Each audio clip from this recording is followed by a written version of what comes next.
Welcome everybody to another edition of Chris Black's NJPW Report. I'm of course your host, the natural Chris Black of the Saturday Night Slamcasters podcast, independent professional wrestler, and everybody's favorite narcissist. On today's show, I will be going over Night 4 of the New Japan Cup, which took place on March 9th, 2021. I have 6 matches to go over with you tonight, including 2 first-round matches. So, without further ado, let's get right into the action. In match number 1, we have a 6-man tag match between Uemura, Yoshi-Hashi, and Toru Yano taking on Bullet Club's Evil, Yujiro Takahashi, and Bad Luck Fale. Alright, so this match right here, we get to preview the match between Yoshi-Hashi and Takahashi, which I don't think anybody is excited to see. I definitely am not. I know Yoshi's going to take that victory because Takahashi, well, he's kind of a jobber. We all know that Yano beat Fale to advance to the second round. Evil is yet to have compete. He got a first round bye, but he will be facing Jeff Cobb in the second round. In the opening stages of this match, we get some interaction between Bad Luck Fale and Yano, which of course is pretty hilarious. We got some more of Yano slapping the back of Fale's head. Uemura takes the heat during most of the match, which means that he does most of the work, but as a young lion, he needs all the ring experience that he can get, so it does make sense that he does most of the work and gets a lot of ring time.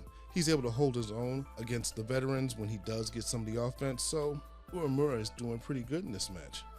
We get a tag by Yoshi-Hashi, and we get some interaction between him and Yujiro. Again, I'm not impressed with Yujiro. I have not been impressed with Yujiro for a while. He moves in slow motion, and I don't mean like methodical like a Randy Orton. He's just slow. Uemura wants to get back into the ring, gets the tag, and after some impressive offense against Evil, of course all it takes is a stiff lariat by Evil and a sharpshooter, and he is defeated. Poor Uemura. I tell you, young lions just can't get a break. Kevin Kelly announced that the winner of the New Japan Cup will be facing Kota Ibushi on their event on April 4th. So now we have a date for the title defense. So moving on to the next match, second match of the evening. We have another 6-man tag of Gabriel Kidd, Honma, and Kojima taking on the United Empire. This, is a filler match. But again, the point of this match is to establish the United Empire as a threat. Also, Gabriel Kidd has the opportunity to get more ring time with some veterans, get an opportunity to mix it up a little bit, show everybody what he's made of. And this match, Kojima's team puts forth a pretty good effort, but at the end of the day, the United Empire is just too much for him and works too well as a unit. Jeff Cobb gives Kidd a tour of the islands and picks up the victory for his team. And let me tell you, it seems like Jeff Cobb's tour of the islands have been winning just about all their tag matches as of late, and it is what got Cobb into the second round. So are they giving Cobb a little bit of a push? Only time will tell. We'll see how he fares against Evil in their second round match.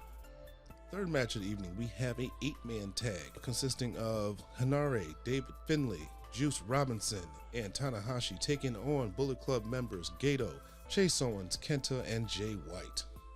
We've been having a lot of tag matches involving the combination of Hanare and Jay White and David Finlay and Owens, so hopefully these matches deliver and they're not a disappointment. But what are we talking about? This isn't WWE, this is New Japan Pro Wrestling. Of course these matches deliver. But at the end of the day, because we've had a lot of tag matches with these combinations of players, this is another filler match. Bullet Club does what they do, cheating their asses off, doing a lot of double teaming. During this match, they are attacking Tanahashi's knee, which is what every heel does. We get a nice exchange between Chase Owens and David Finlay. Again, a good preview of their match to come. At the end of the match, we had a really nice ending sequence involving Gedo with some knucks. Chase Owens trying to use his Texas Championship belt. And what is the deal with that? Juice lands a left hand of God. Tanahashi takes out Jay White, and Hanare finishes the match with Gedo, which gives him some momentum going into his match against Jay White in the last night of the first round matches, which is coming up tomorrow. So Hanare picks up the victory for his team.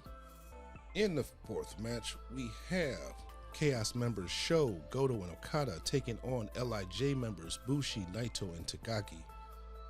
So we have a Chaos versus LIJ. These two groups have a lot of history with each other. These matches are normally really good.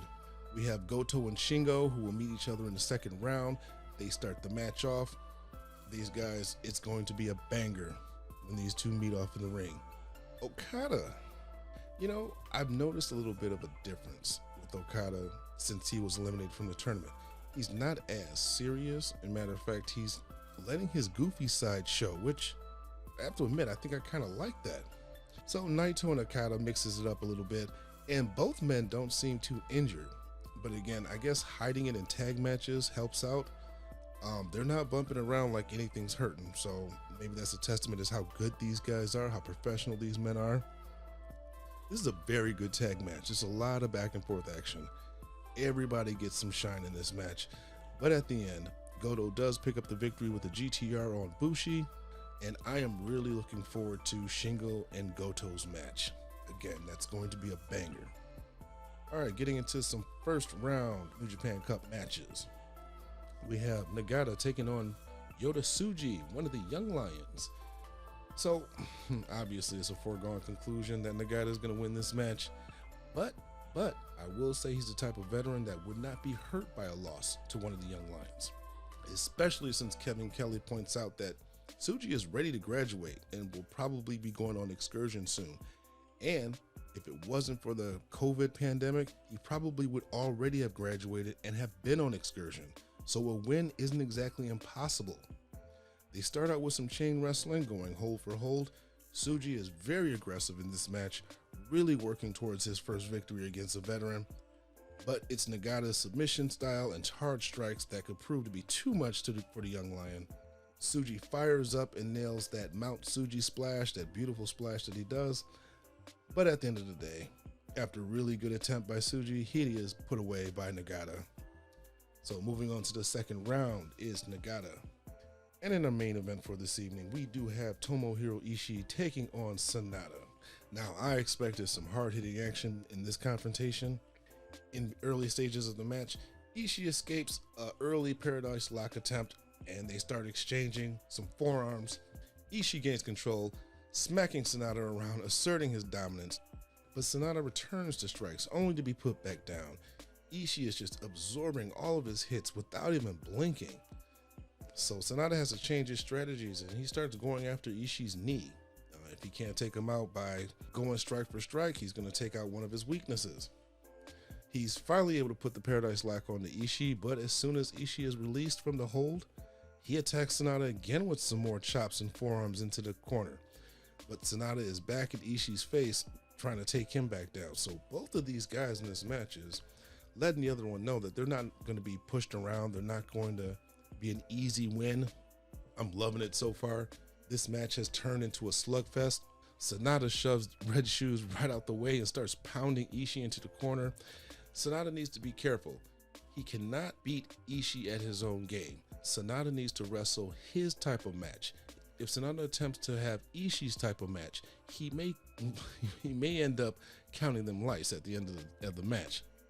Both of these men refuse to stay down, taking and giving punishment to each other. Ishii drops SANADA with a delayed suplex off the top rope in a show of strength. At this point, I'm wondering, what is it going to take for one of these guys to finish the other one off? So we hit the 15-minute mark. Both men are trying to end this match. SANADA nails a TKO but cannot go for the pin as both men are down. Again, they're just putting out all the stops to try to end this match, but nothing is stopping either one of these men. They do not want to take that L. SANADA locks in the skull end, but Ishii puts his foot on the rope for him to break the hold. Kevin Kelly points out that this is the longest match that these two have ever had, one-on-one. Ishii is visibly getting frustrated, which could cost him the match if he makes a mistake. That's not what happens, but after a pop-up TKO followed by a top rope moonsault, SANADA is finally able to put Ishii away. This match went 25 plus minutes, and it was great from start to finish. Sometimes I love a good technical match, and sometimes I like a really good slugfest. This match was a slugfest. Ishii, he is such a badass. SANADA, it was just his day to shine. Again, I would not suggest you try to take on Ishii and Ishii's type of match. And SANADA, he started that way, but then he started wrestling his type of match, And that's how he was able to get the victory. He outsmarted him, got that pop-up TKO, followed by that moonsault, and was able to get the 1-2-3. But that's going to do it for night 4 of the New Japan Cup. If you've enjoyed this review, why don't you go ahead and hit that like button. And if you're interested in listening to all the rest of my reviews of the New Japan Cup, because they're all coming, why don't you go ahead and hit that subscribe button. That way you will always be notified when new videos are uploaded. You can find me on all social media. There is links in my description that'll point you to my Facebook, Instagram, and Twitter page, as well as the Saturday Night Slamcasters podcast, YouTube channel, Facebook page, and Facebook group. Let's go ahead and take it home. Thank you for tuning in for another edition of Chris Black's new NJPW report. I will see you next time as I cover night 5 of the New Japan Cup. This tournament is heating up and my reviews are just going to keep on coming. I will see you next time. Come get slammed.